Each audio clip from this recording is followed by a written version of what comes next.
And welcome in to the shadow of Globe Life Field. Of course, this is the PHNX D-Backs podcast right here on PHNX.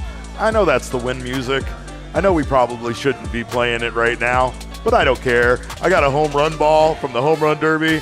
I got my Cracker Jacks, and we are here outside of where the All-Star game just took place. Of course, the American League wins, and they continue their dominance over the National League. My name is Derek Montilla. Welcome in, friends, to another edition of the PHNX D-Backs podcast. What possibly the most beautiful one that we've ever brought you. Of course, I'm occasionally known as your mayor of Arlington, and I will be joined here shortly by my vice mayor and your thunderstick, Jesse Friedman, from inside that big tin shed right behind me. Of course, I'm also joined by the wonderful Jacob Franklin on the ones and twos, and I say wonderful Jacob Franklin because this man... These guys are demanding. This man has been making magic happen for this show while we are out here in Texas, and I can't thank him enough for his efforts. And, of course, speaking of thanking people, we cannot thank Texas Live enough. This beautiful facility right here outside of Globe Life Field is the place to go anytime you're coming to a sporting event out here. And, of course, we, like I said earlier, just saw the American League beat the National League by a score of 5-3. Of course, Ketel Marte was in this game. He started for the National League. He was 1 for 3 with a run scored. He helped contribute to this team as his hit was originally scored in error, but come on, man, when you smoke a ball 105 miles per hour off the bat right at some chump, that's a hit. But, of course, the National League did take a lead. They took an early lead here in this game, and it looked like, of course, it was the one chance for us Diamondbacks fans to actively be happy that Shohei Ohtani did something because he was on our team for once. Ohtani was 1 for 2 with a home run, 3 RBI, and a walk. But, of course, this one is one of those games where, pitching kind of was very, very good, obviously, from both sides.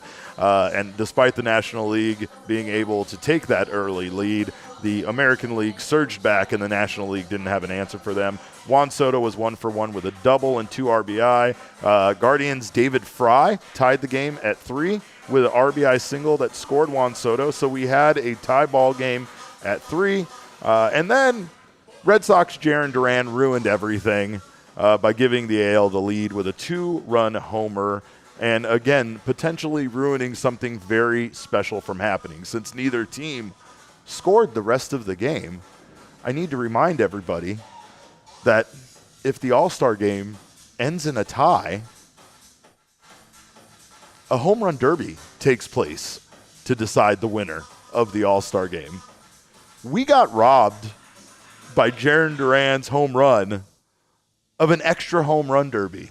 How exciting would that have been to see a home run derby after this game? I'm kind of bummed out myself just thinking about it. It's the only letdown from this weekend because this week, our time here has been incredible. And even though the results weren't as desired, of course, our guy Bobby Witt Jr. lost in the finale last night in the home run derby to a Dodger. But then, of course, today, the National League led by Torey Lovullo comes up just short.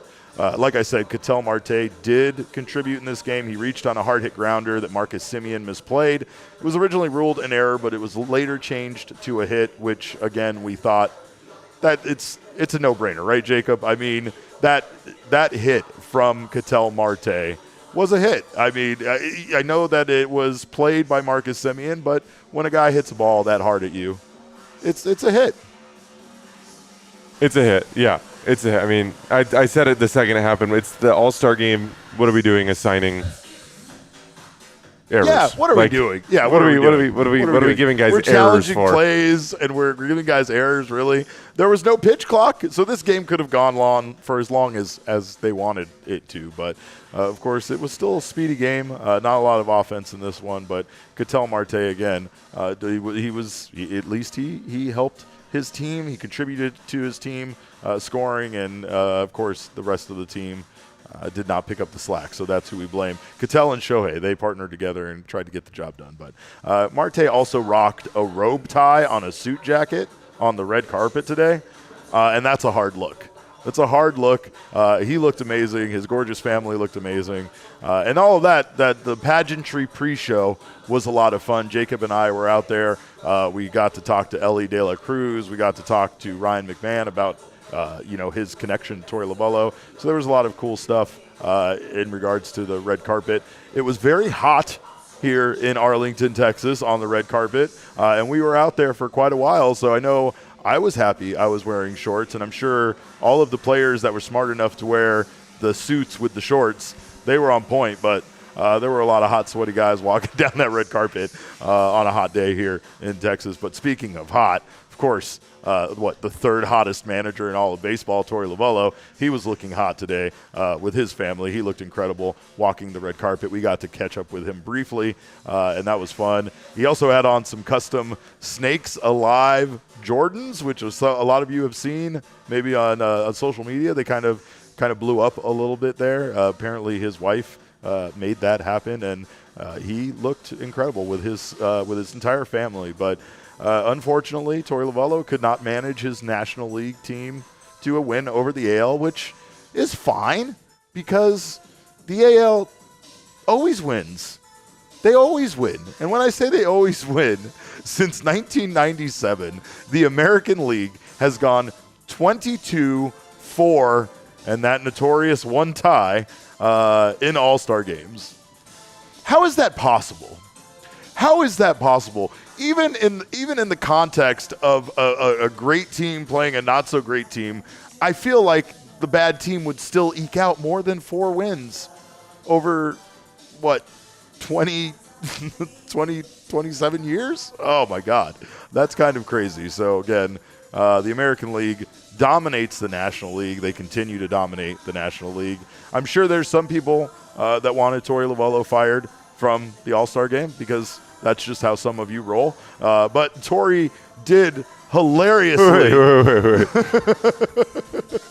They didn't win, Jacob. You got me there. That was so good. A shout out, we love all of our listeners, but shout out Maze in the chat. He said, Torey's selling to clip even in the All-Star game, LMAO. Come on, man.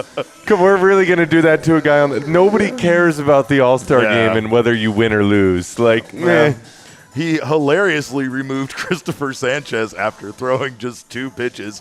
Imagine packing your family up and flying out to the All-Star game so that you can participate in it as a pitcher. All the excitement, all the joy, all the expectations in the world, and you just get to throw 2 lousy pitches? I mean, it means you did your job, but I feel like that leaves something to be desired. Am I wrong about that? No, here's the thing. It's the All-Star game. You're just trying to get some work in. All you got to do, what is he going to go home and tell his family? One day when he's got a family, he might have a family already, but one day when the kids are older, he's going to go back and he's going to say, you know what? I pitched in an All-Star game, whether the box score said 2 pitches or 20. You pitched in the All-Star game. Yeah. That's pretty much it.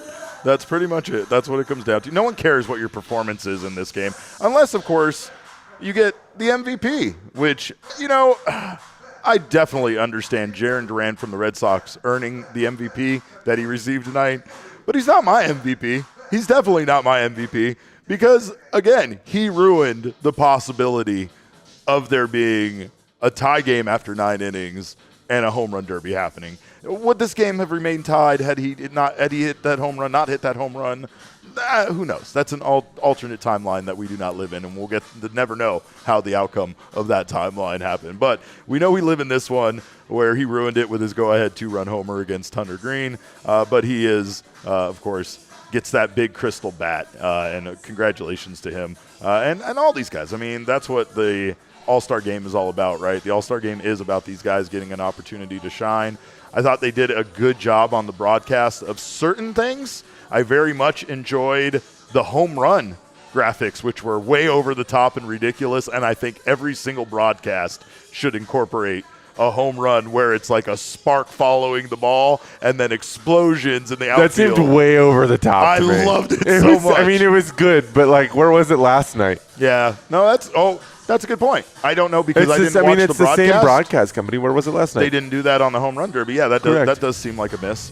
I do know that I still talk to people in the hockey world about how much I enjoyed it when they implemented highlighting the puck on the broadcast back in the 90s, because I'm an old man and this is when I was a kid. And apparently people hated that. So I might be alone on liking some of these graphics and things that highlight the ball and make it a little special. But one thing I did not like, one thing I very much did not like was, of course, the attempting to speak to players about the home run derby and such while they're like in the middle of throwing a pitch. That seemed excessive. It seemed excessive to be trying to talk to players while they're literally in the mic middle didn't even playing. Work. They're like, yeah, like Tarek Skubal's in his like wind up, and they're like, hey, did you watch the home run derby last night? And it's like, such a weird casual. Bro, the man's about to throw a pitch. Trying to pitch in the All-Star game, guys. Can you maybe give me a second here? Let me have my piece. But of course, that's any other things that you noticed from the broadcast? Like, I don't know. I mean, again, I very much enjoyed the home run derby last night because I was in attendance, despite the fact that you might have gotten a different opinion of that. And overall, I did think that being there after a while, I did lose some interest in the first round. After that, I felt business picked up, and I really enjoyed the home run derby. It's the reason why I felt like the format needs to change and kind of go back to the head-to-head thing, because that's what captivated me, whether it was the high school kids or whatever. But I still had a lot of fun at the home run derby, and this All-Star game was still a lot of fun. But there were times where you just realized that you were seeing some outstanding pitching, and and you're just changing guys out like Torey is, going out there freely changing guys after 2 pitches because he doesn't have to abide by any rules. There was no pitch clock. There's no 3-batter minimum. There was none of that. Torey's biggest concern with managing this team wasn't even winning. His biggest concern with managing this team, to be honest, was getting everybody playing time. Derek, I think me and the chat might have figured out what happened. What happened? And why the National League did not win this game. Oh, no. Torey was managing a team of guys that he beat in the playoffs last year. Literally every guy on his team, other than Shohei, who was not somebody that he beat in that playoff run. Yeah. Giants, Dodgers, Phillies. They didn't beat the Giants, but division rival. Yeah. Dodgers, Phillies, Brewers. Yeah. Especially in the starting lineup. They all crapped the bed for him. Yeah, in the starting lineup. I think this was collusion to make sure Torey Lovullo didn't win the All-Star game. Collusion. I am on board with a conspiracy theory. Let's go. Maybe they're in with Mays Devil and try to get him fired. I don't know. But, of course, I still very much love this game. And I loved one thing we talked about last night that I just want to reiterate is how much I love being around a baseball community like this, where there are so many different fans from every team. Everybody's out here just having a great time, getting along. I mean, this has been a wonderful week, 5 days of celebrating baseball here in Texas. And, I mean, again, even though the results in both the Derby and tonight's game aren't what we hoped for, this was definitely an incredible weekend. And I hope that Torey, his coaching staff, and Ketel all got a chance to really just take in the moment. Of course, these moments don't come often, right? I mean, Torey will need to get back to another World Series if he wants redemption on managing an All-Star team. And, who knows when that's going to happen or if that's going to happen. But I do, and it's this year. We'll see him next year in the All-Star game, and maybe he can get the National League to go 5-22-1 against the American League. That's crazy. Yeah, but what were we talking about? I mean, the American League dominates the All-Star game, and that's great. And it was really horrifying when it determined who won home field advantage. It's right. That's really stupid. It's really stupid. Crazy to think that was an actual thing. For sure. That but was going on.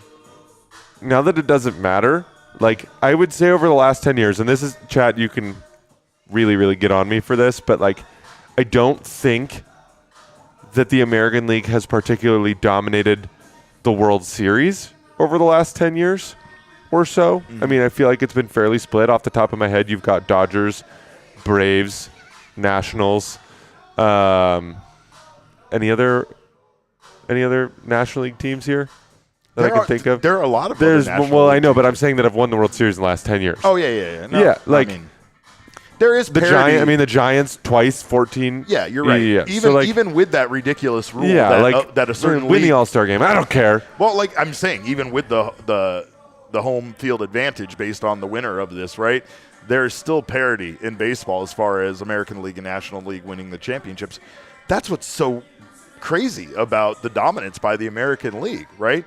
And I mean, this is Shohei Ohtani used to be on that squad.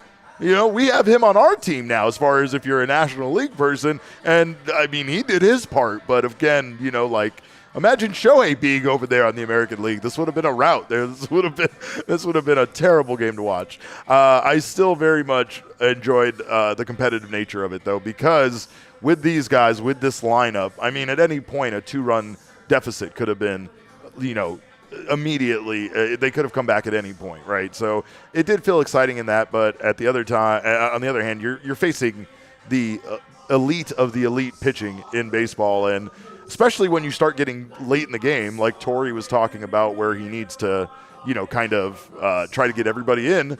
You have more options there late because you are trying to get everybody in. So you're not even, in some cases, not even leaving a guy in for an entire inning. But this one is what it is. It's not great, but it was a great week. And This I was really like the enjoyed dream managing job for Torey, because Torey got to pull as many guys as he wanted whenever he wanted, and Yeah. nobody could quit. Like, it was just like, I know. get him. I know. Get Yeah, him. Yeah. Can you imagine that? He doesn't have to worry about resting his bullpen for tomorrow. Right, he's like, He just doesn't have put to everybody choose on in. which guy he Put 'em all in. uses.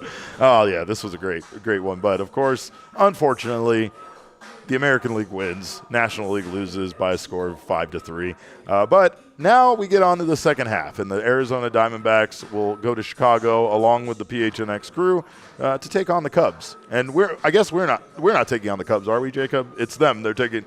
I don't have to go. I don't know against about you, Shohei but Ohtani. I personally have been asked to suit up and stand in the bullpen. I was going to say, you have to be a bullpen pitcher, Yeah. definitely. Even if you're just I like, just really don't think the Cubs are going to see my 60-mile-an-hour fastball coming. I don't know. I mean, the EFIS? Oh, You no, could just be- there's no lob to it. No, it's just there's going to no lob be to it. 60. Yeah. How do you get it over the plate at that speed? I don't even understand. I mean, it gets there. It gets there? Yeah. All right. Well, good for you.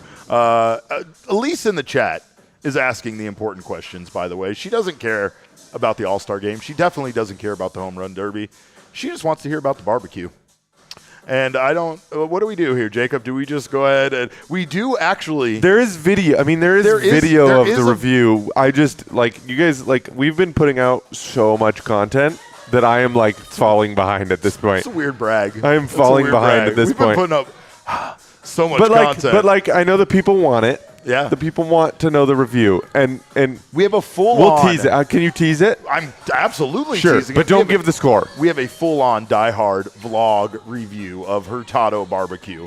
What is Hurtado Barbecue? Hurtado Barbecue is a wonderful little barbecue area. As much as we did want to travel to Pecan Lodge, we found out it wasn't. It didn't match up with our schedule. We did not have a lot of time. I've been having to drop Jesse off at this building every single morning, like he's my child. I make sure he ties his shoes. I make sure he brings his bag. He forgets his mic. He forgets his things. I always have to tell him not to get in a fight with the other reporters. And, of course, I have to tell him to go drink water. So we did find a barbecue spot that just so happened to be a little closer to where we were at, a little closer to the stadium, and, again, in a very, very cool part of town where the Tipsy Oak, where we were coming to you live from the last few nights, is also located. And we also found out that Hurtado Barbecue is the place to get food inside of Globe Life Field. So we had to go try it out. We did, and we have a special Die-Hard only vlog just for you guys with a review. And you'll of the never get to barbecue. know if you're not a diehard. And if you're not a never, diehard, ever. Yeah, that's why our friend that introduced us to Hurtado, she wanted to be in our video, and then we were like, oh, it's going to be for members only, and she was like, oh,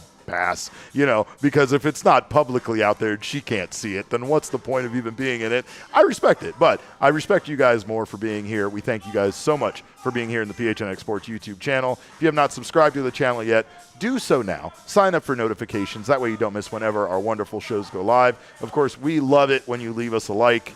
It's not just a like. It's a love. It means you love us. So please leave us a like. And, of course, if you're listening on the audio podcasting side, make sure you subscribe on your favorite audio podcasting app. And please leave us a review. We always love to hear back from you guys. We love that feedback. We love getting those 5-star reviews. They help us out a ton.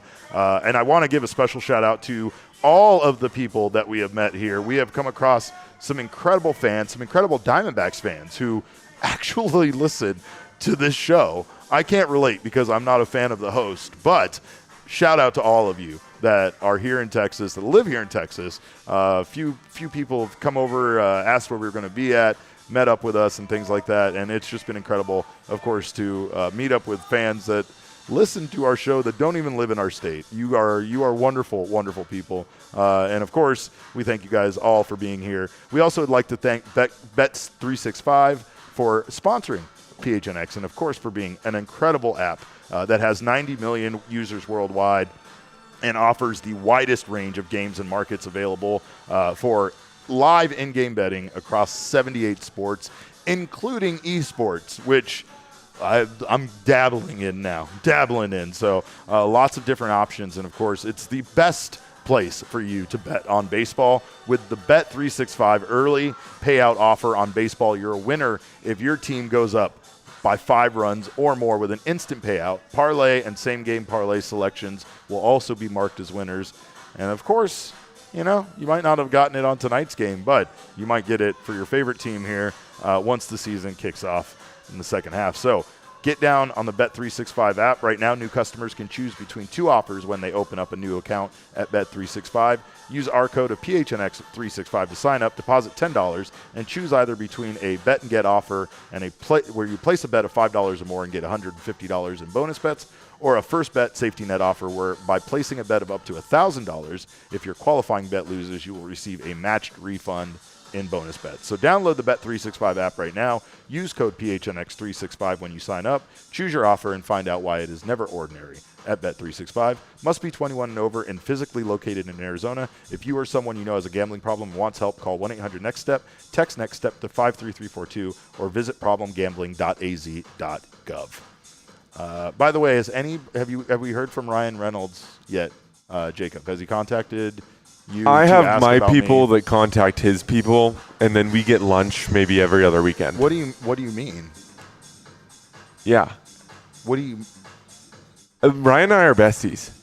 But you're not even a Wrexham fan. I don't understand that. How do you know that I'm not a Wrexham fan? Because Damon and I talk Wrexham shop all the time, and you don't ever come in. You guys never come include me. How the turntable turns. Oh, my God. Well, introduce me to your new friend, Ryan Reynolds, and let him know about the fact that I've been doing my best to spread the good word about Mint Mobile. You know why? Because Mint Mobile is absolutely ridiculous with their first 3-month offer. And when I say that, I mean, how about getting 3 months for less than you pay right now for 1 month? That's where Mint Mobile is at. And Mint Mobile is going to rescue you with a premium wireless plan starting at just $15 a month.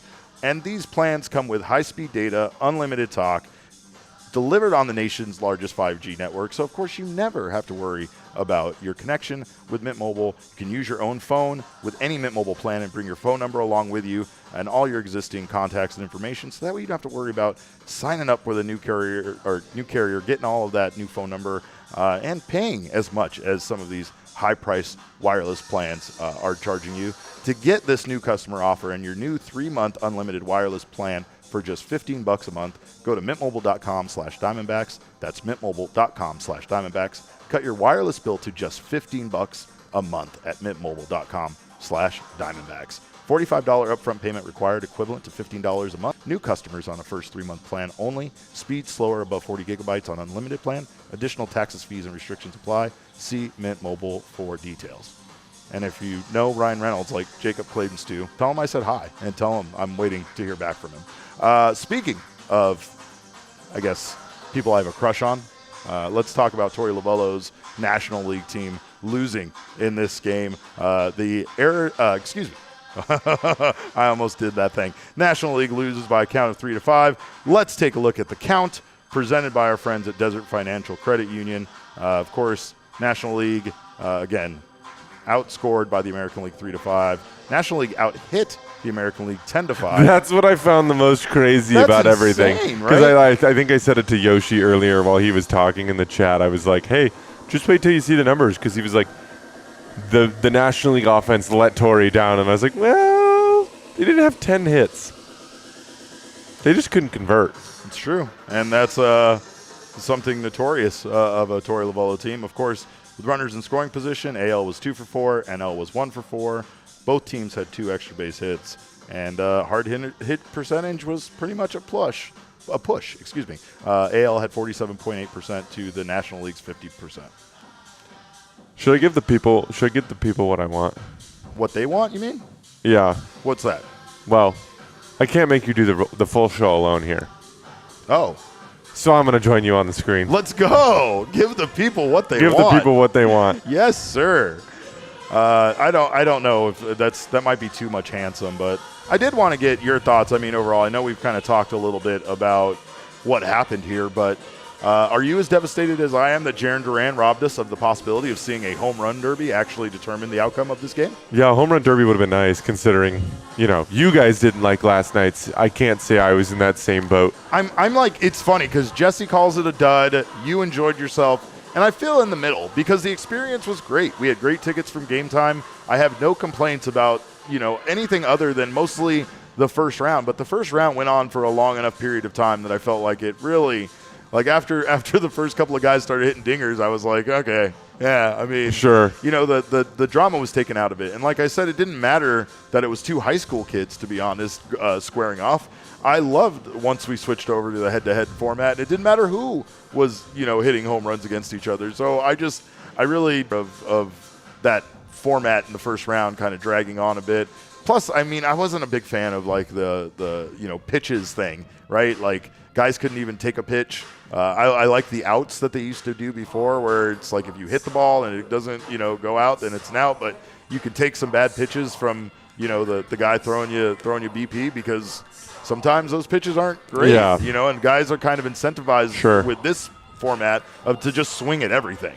And that doesn't really get you in a good rhythm sometimes. I still think that they had it closer with the last format that they had. The head-to-head obviously helps. But I just liked letting a guy go. Like, give him some time and let him hack. Yeah. Give him time, let him hack. Yeah. That's all you need, right? Like, all we want to see is guys that hit baseballs 700 feet, and as many of them as they can. They gave them a lot of pitches. It wasn't like they just limited them to 20 But I pitches promise you in the 5-minute time frame of the previous format, there were more than 40 pitches thrown in that amount of time. Oh, yeah. I mean, they were just hurling baseballs every 2 or 3 seconds. Right. But they also took a lot of them. They wouldn't necessarily put a swing on all of them because they were looking for a quality pitch to hit. Sure. Well, I guess we still have to give the king snake to somebody, right, Jacob? And I guess we will. No? I don't want to. I know, but we're going to give it to the guy that ruined the extra home derby thing because he is the All-Star Game MVP, and he is Jarren Duran from he is Sean DePaz's Boston Red Sox. Yeah. One for 2 game. I don't like Sean right now. No. Didn't his birthday just happen? Yeah, but it's not his birthday anymore. Oh, yeah. So screw him. Yeah, totally. But also screw Jarren Duran, to be honest. 1 for 2 with a game-winning home run that ruined our home run derby. 2 RBI. 5th Boston Red Sox player in history to win the All-Star Game. MVP, by the way. And that's, I mean, that's that. Look, I will say that even with my disappointment, I still very much enjoyed this.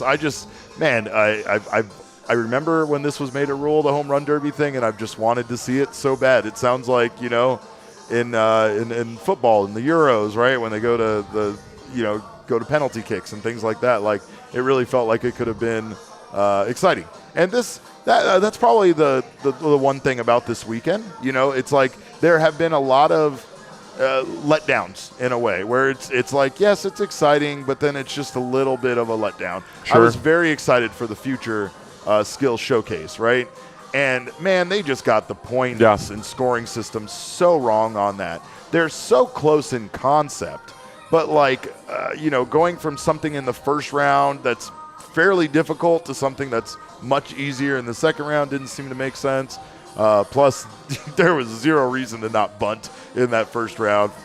Forget trying to hit to the outfield for. It was so lame, Derek. I know you were like, but this is great. I was like, no, it's not. It's, you know what it is? It was great. See, that's where you love to hit dingers. I love watching guys lay down a wicked bunt, right? And I like bunting too, but I don't know if I like it in an event. Like, I don't know. The outfield ones were not. I think there's what a way if it to. was just a round? I think there's a way. Here's rounds, the thing. Okay, right? I think there's a way to do it. Correct. I think that the way to do it is like if you're going to put bunting out there, you can't make it the same weight as what's in the outfield. Like the outfield numbers were 8 down the line and 4 in center field. Right. The points were and what the was bunting. totally The off. bunting was 4 and 8 as well. So like, what's the incentive to try and actually like make good contact with a baseball when you could just bunt right in front of you? There was zero, and that's why like maybe if you made that first round just bunting. Right, and then you turn them loose in the outfield and put some targets in the outfield where you have to try to hit to the outfield. And then, you have the home run derby there at the end for the last part. There's a progression there of moving farther and further out the field.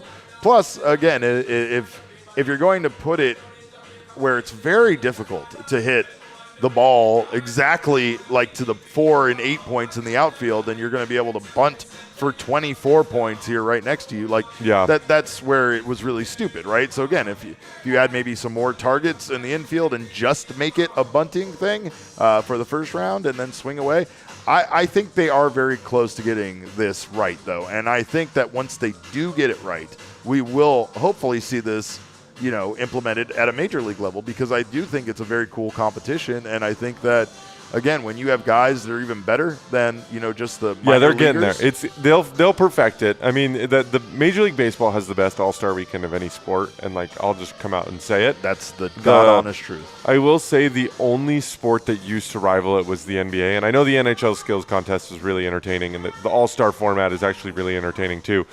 But back in the day, the dunk contest was the only rival to the home run derby for me, right? Like the dunk contest when it was at its peak. When it's Aaron Gordon, Nate Robinson, Dwight Howard. To be fair, I like the 3-point shooting contest as well. Like those. Sure. That's the NBA is. Those were great events, but they've ruined them. I mean, the format changes, and I'm really worried the MLB is doing the same thing with the home run derby. Stop changing the format, find something that works, and stick to it. And I thought they had something. That's something very true. Like, I do not know exactly at what point they determined that the head-to-head format wasn't good. I gave my reason, and Jesse very much agreed with it. I think it comes down to having a guy hit 30 home runs and lose to a guy that hit 31 in the first round, and then having someone else eke by with 12, right? You have Gunnar Henderson and Pete Alonso facing off against each other, and one of those guys is getting through, Pete Alonso's getting through with 12, right? Like, if the matchups work out a certain way. And I don't even know, like in some cases, right, somebody goes out there and hits 30 and then the other guy knows what he has to go for and has a target, right? Like, so maybe that impacts why sometimes we see those battles in the in the individual head-to-head competitions in the home run derby versus, just the fact that, these guys hit much less in their round, these guys hit more. I don't know. I don't know what exactly causes that at times, but I will say that, I felt like we had something going. I felt like we had something good, solid. It kind of reminds me in a way of the jerseys, right? I saw a lot of people wearing the jerseys here in Texas. I saw I got a lot of, I guess opinions one way or another. But I will say it felt universally like these jerseys were not well received, well liked. A lot of the problem with it was the colors. Those jerseys were not good. I mean, I didn't like the fact that there was multiple different fonts. The name on the back was different, and the National League on the front was different. Even the NL font that they had on their batting helmets was different. So I do think that, again, they try to do something different. It doesn't always work out. But I liked, the back when they had the jerseys kind of be a simple color. A lot of people liked my Ketel Marte jersey that I bought from Walmart here in Texas. And that was because it was just a simple, navy blue and beige color combination. A lot of people said it was yours better. was clean. It was clean, and there's not very many of those right now. It's the reason why I bought it. I never like buying like clothing like that, like sportswear at a store like that typically. But I mean, they had some incredible stuff here, and I will say that, you know, again, the overall feel of the weekend is that this was still a win. It's the jerseys. It's weird, but it's kind of like a metaphor, right? Like the jerseys are cool, but people don't really like them that much. Like, sure. Don't get me wrong. You're going to find some people that absolutely love them, but it feels like the majority of people don't, you know, we're a little dissatisfied. And you could say that, I guess, at least in my opinion, about everything, except the people. Oh, my God. The people have been incredible. Elise says the AL jersey sponsored by Skims because they were the color of the shapewear. That's what it felt like. I really didn't like that. That's a really good one. That's a very good one.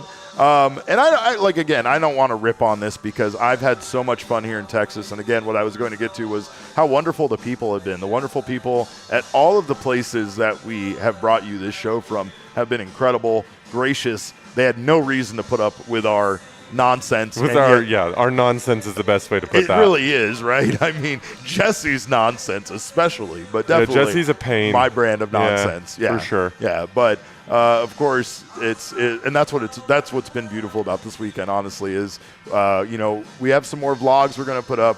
We had a chance to talk to people here at the All-Star Game. Who were they here to see? What animal they could take in a fight? You know, just normal questions. Hoping to have that one up tomorrow right. is the goal. But it's everybody's just been really cool, whether they are from here in town, whether they traveled here, and this is what I think All-Star Weekend is about. We could get into the debate about what the best All-Star game is. Craig Morgan wrote a wonderful article on GoPHNX.com that you should all check out in regards to that. But I don't want to get competitive. I'm done being competitive because I've kind of lost. All the people I've rooted for and chose to win things all lost this weekend. So I just want to say good game is what I want to say. I want to say good game. I want to say I had a great time out here. And I want to say that, again, a big thank you to the Rack House, to the Tipsy Oak, and especially here at Texas Live, which is, again, an amazing facility. And there's a lot of people doing cool shows from here, right? So, like, it's been very neat that we are we've been part of this here because,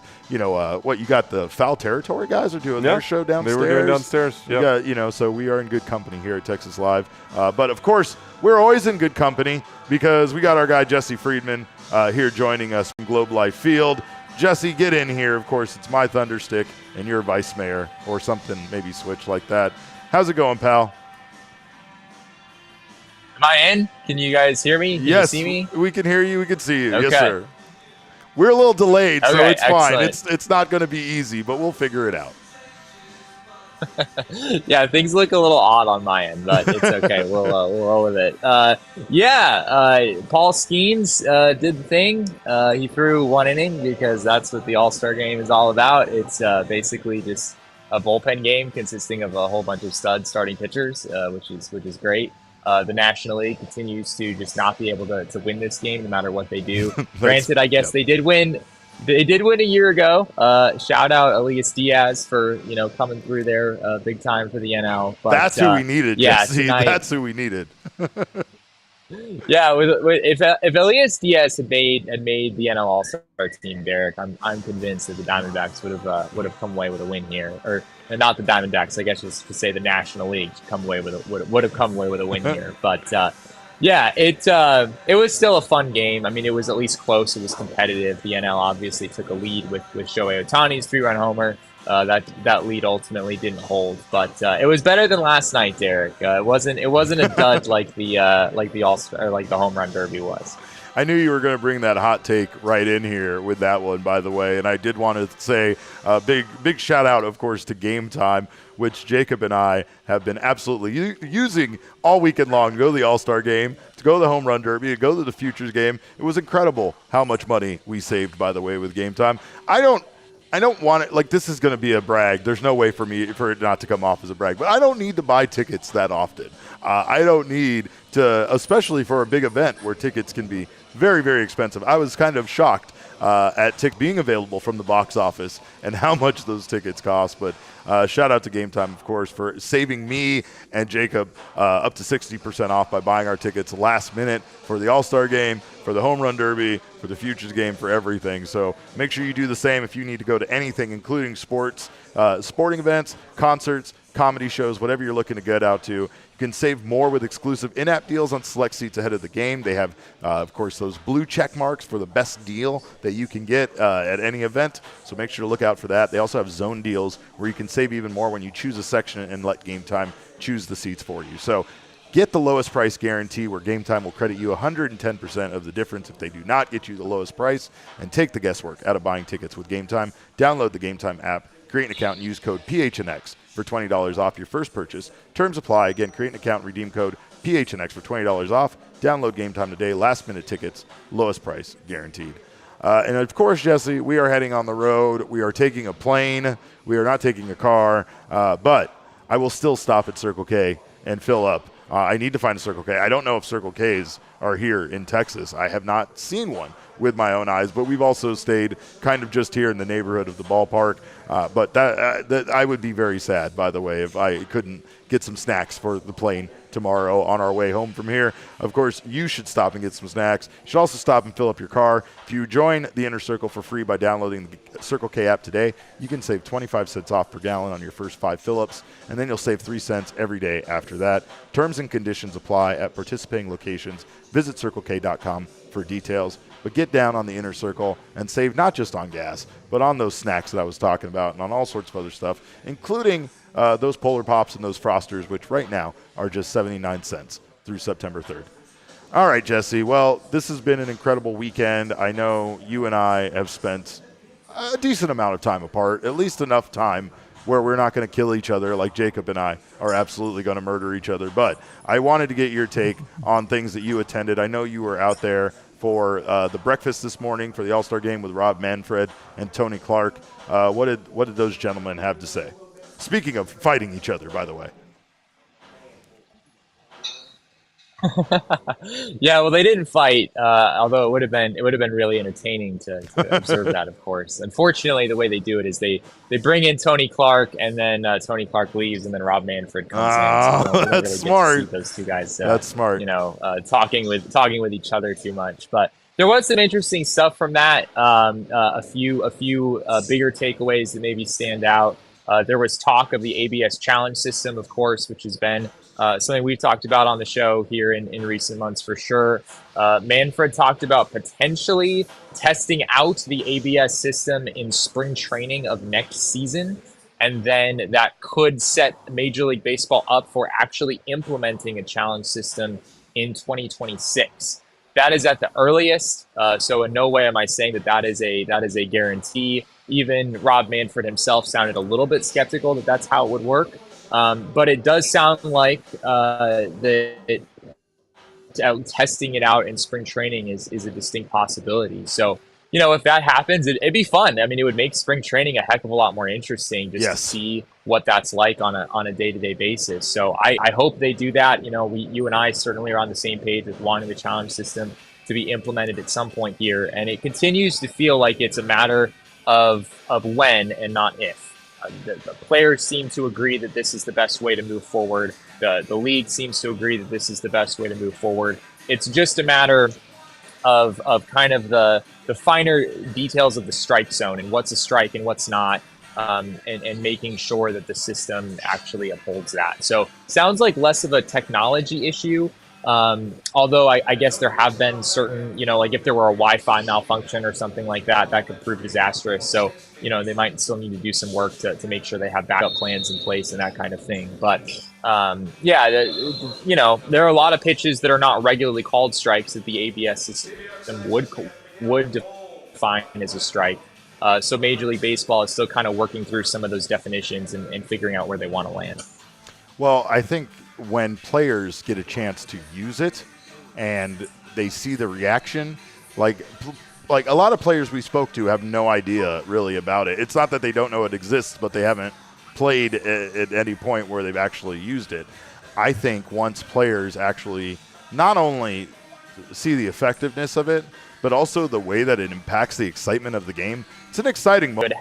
I think that's going to become a big narrative within games. Like, oh my gosh, this guy struck out on such and such pitch, and that could have changed the course of the game, but they didn't challenge, So, it's going to introduce some more storylines into the game, which I think is great. And as you mentioned, there's a certain excitement level, not just in the dugout, but certainly in the stands as well when a call is challenged. So it's the right move. I mean, this is what we want to see in Major League Baseball. It's just a matter of MLB and the union kind of putting those final pieces in place. Well, getting back to tonight's game, I know you had a chance to talk to Ketel and Torey after the game. What did Ketel have to say, especially about his one hit tonight that was originally ruled an error and then rightfully so was changed back to a hit? Yeah, let's get into it. So, I asked Ketel about that very play, and here's what he had to say about it being changed back to a hit. Yeah, I was thinking about it. That was the ball 110 mile per hour. So it's not easy to catch it. So I'm glad I got the hit. Were you surprised that it was rolled in? Yeah. 110. That's not easy to catch it. It could be a grumble or anything, but I got the hit. God, I love Ketel. God, I love that man. I mean, also, we're proving our point about Ketel not needing the interpreter. That's for sure, Jesse. But I think that's how we all felt about that hit. 110 off the bat. You can't blame a guy for not being able to make a clean play on a ball hit that hard. Yeah, and it'd be one thing, if it was sort of like a chopper ground ball or something like that. But sure. It was like a really tricky one hop sort of a play, just a really kind of in between situation for the second baseman. I think it was Marcus Semien. So I definitely thought in the moment that it was a hit. In fact, I had sort of chalked it up as a hit.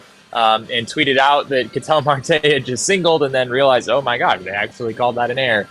So I'm glad that I ultimately proved to be correct, even though I was wrong initially. But yeah, Torey said that he had the same thought there with it being 110 off the bat. No doubt that should be a hit, and it ultimately was. Speaking of Torey, we asked him just about kind of how this experience was, and he had a great time. Here's what Torey had to say. I had a good time. It was like a baseball bender, and I didn't want it to end. About the 7th or 8th inning, I'm like, wait, the game is going to be over. I don't want it to be over. What time is it? Is it day or night? I just was in this zone of like euphoria because this is like baseball heaven. And if you're a baseball fan, you gotta love what was going on. Even though we didn't win the game, it was a really incredible experience for me. So, baseball bender, I just made that up. That's what we've been on, right? A baseball bender here in Texas. Yeah, pretty much. Yeah, I haven't thought about anything other than baseball, Derek, and I don't know how long at this point. I mean, I covered every game on the homestand. It was on the road in SoCal, so it feels like it's been a long time since I've thought about really anything other than baseball. But I wouldn't have it any other way, Derek. There's a reason that we do this, and we love doing this. So, Torey clearly had just the time of his life out here. Other stuff that we have from Torey here. Let's go to him talking about Paul Skeens and potentially wanting to bring Skeens with him to Chicago. Here's what Torey had to say. Yeah, I've had a chance to get to know him a little bit differently than some of the other coaches. I spent a lot of time with him over the past probably 48 hours, maybe a little bit more. He's just a very talented kid that does it right. And like I said yesterday, he does it with a dose of humility, and I don't think he knows how good he is yet. And it was really fun to watch him compete the way he did. I love the fact that Torey is already recruiting Paul Skeens. Future Arizona Diamondback, Paul Skeens confirmed, Jesse. Yeah, so I don't have video of this, but I did attend Skeens' press conference, which of course was mobbed with a bazillion people. And I asked Skeens what Brent Strom had to say to him before the game started. Some people might have seen the picture that I posted on Twitter of Yes. Strom and Skeens. Of course, they were together in the bullpen before this game started. And yeah, it was pretty funny. I asked him, like, what were you guys talking about out there? And he said that Strom told me to get my fastball into lefties. And at first I was confused because in the bullpen there's no one in the batter's box. So I was like, is he talking about a mound visit? Did Brent Strom do a mound visit after Juan Soto's single in the first inning and I missed it? No. And that was not the case. So I guess he's just talking about in the bullpen, just sort of envisioning a hitter being in the batter's box and wanting to be able to hit that side of the plate. He struggled a little bit to do that, I guess, in the bullpen. And we know Brent Strom a little bit here, Derek, and that is the most on-brand Brent Strom comment that you will ever hear anywhere. Just the general idea of throwing your fastball inside. That is, I know that Strom is sort of, throwing the ball up is kind of his calling card. Throwing the ball in might be even more his calling card, something that he talks about all the time. So that made me chuckle hearing that directly from Paul Skeens. What the hell is Brent Strom doing? As if Paul Skeens needs any help getting better, right? He's not on your team. Stop coaching him up. What are you doing here? This is insane behavior. We have to play the Pirates later this season. Well, it's not even like he's going to, there was the whole thing about, Livy Dunn being like, oh, yeah, we were trying to get back to California so that he could play for the Angels. I know Pirates fans are losing their minds today with what's going on with Paul Skeens, I'm sure. But I also kind of lost my mind there a little bit, Jesse, when Torey Lovullo got to remove Christopher Sanchez after just 2 pitches. Imagine flying all the way out here to Arlington to just throw 2 pitches. Yeah, this is pretty hilarious. I could tell in the moment, just watching it, Torey doesn't look very comfortable doing this, and you can totally understand why that would be a weird thing for him to do. So I asked him about it after the game. Here's what Torey had to say about that. Yeah, it was a very awkward moment. I ran out there and I said, hey, man, this is just how it's falling right now. I apologize, but you had an unbelievable moment. And he's like, hey, man, let me finish this. Are you serious? But once... My main goal was to get everybody in the game. Of course, there was one pitcher that we didn't, and that was Finnegan. But we had designs to get him in the game if we went into that 9th inning. Torey said a couple of times that his biggest nightmare with managing this is getting everybody into the game.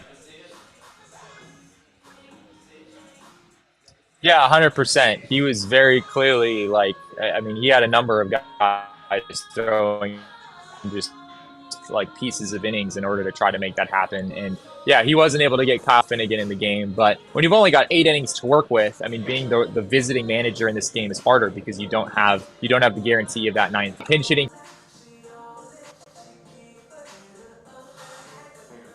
We might have lost Jesse there for a All second. right, that's fine. Yeah, I think we can. You want to just wrap? Let's just get Jesse out of here with his broken internet connection. None of our internet connections are great, but that's also because there's 50,000 people right here, all still here hanging out, all getting some drinks and having a good time, trying to do their best to enjoy the rest of the night before we all have to get back to the real world tomorrow and the second half of the Major League Baseball season here shortly. So, of course, we thank you guys so much for joining us here tonight. We will be off tomorrow because we are flying to Chicago, but we will be back on Thursday with a 1 p.m. show coming to you from Murphy's, the location of the Chicago Cubs, or the CHGO Cubs 120 Club. I'm infiltrating their whole little I'm infiltrating their little club that they have going on over there, so we'll see what we can figure out. But of course, thank you to Jesse for all of his hard work, and we will see him back at the hotel room tonight. We will see all of you on Thursday, so make sure to come back here. That'll be a 1 p.m. show Arizona time, so hopefully we'll have that up for you right then. And, of course, make sure to follow us on Twitter. I am at Cap_Caveman with a K. Jesse is at Jesse and Friedman. Of course, Jacob is at Jacob_Franklin4 because he is the 4th best Franklin, Jacob Franklin, according to Twitter, but he's our number 1, Jacob Franklin. Of course, you can follow our show at PHNX_DBacks, but all roads do lead to at PHNX_sports on Twitter, Instagram, and Facebook. We thank you guys so much for stopping by tonight. We appreciate your time. We will see you back here, like I said, on Thursday. Have a wonderful night. And remember, kids, baseball is fun, but it's so much more fun when Jarren Duran doesn't ruin an extra home run derby happening after the All-Star game.